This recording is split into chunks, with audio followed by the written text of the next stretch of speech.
বেলকুচির বিখ্যাত দই, ঘোষ মিষ্টান্ন ভান্ডারের দই, ওই এলাকার সবচেয়ে নামকরা দই।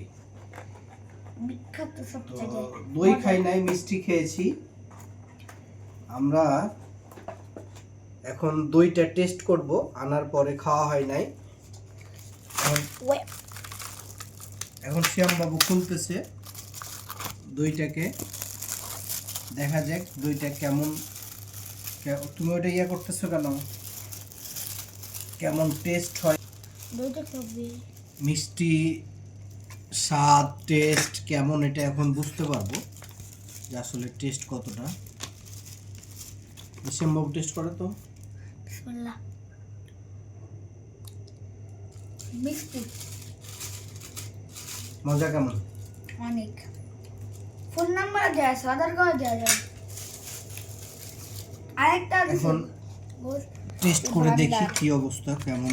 দই, মিষ্টি, ঘি 2 কেজি, এটা খুলে দেখাই। এটা হচ্ছে এই যে অনেক বড় কাকারি। কয় কেজি এখানে? 2 কেজি। 2 কেজি এটা দিয়েছে যেন না পড়ে যায়, না ভেঙে যায়, এই কারণে এটা এখানে দিয়েছে। 2 কেজির দই সুন্দর করে দিস। আমরা নিয়ে এসেছি, এখন এটা টেস্ট করব।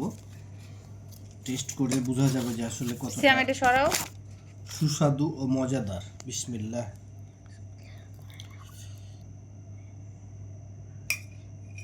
ঘ্রাণ আছে একটা, এবং বোঝা যাচ্ছে যে আসলে মজাদার হবে। দেখি এত দই খাইতে পারবা? হয়, আছে আছে। শ্যাম্পু তোমার কতটুকু দেবো? আগে ওইটা থেকে টেস্ট করো সবাই, তারপরে উঠাও। আমি আমি আমি খাবো না, আমি আমি আমি পরে খাবো। বিসমিল্লাহ। আমি এর বেশি খাবো না, ঝামেলা আছে। না, স্বাদ আছে। আরেকটা পোস্টার দিছে, তবে ওই এলাকার যে সবচেয়ে ভালো, আসলে এটা যখন মিষ্টি খাই তখনই বুঝছিলাম রসমলাই মিষ্টি। টক মিষ্টি সব আছে। দই